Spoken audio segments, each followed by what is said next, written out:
KPK menangkap 8 orang dari operasi tangkap tangan OTT di Kabupaten Ogan Komering Ulu, Oku, Sumatera Selatan. Para pihak yang ditangkap itu mulai dari Kepala PUPR Oku hingga sejumlah anggota DPRD Oku.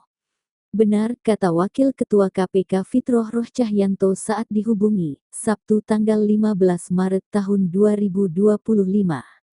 Fitroh menjawab pertanyaan soal Kepala PUPR Oku hingga anggota DPRD Oku ditangkap dari OTT KPK di Oku, Sumsel. Dihubungi terpisah, Jubir KPK Tessa Mahardika membenarkan adanya penyelenggara negara yang ditangkap dalam OTT KPK di Oku, Sumsel. KPK belum memerinci para identitas pihak yang diamankan, penyelenggara negara dan lainnya. Detailnya nanti dikabari, ujar Tessa.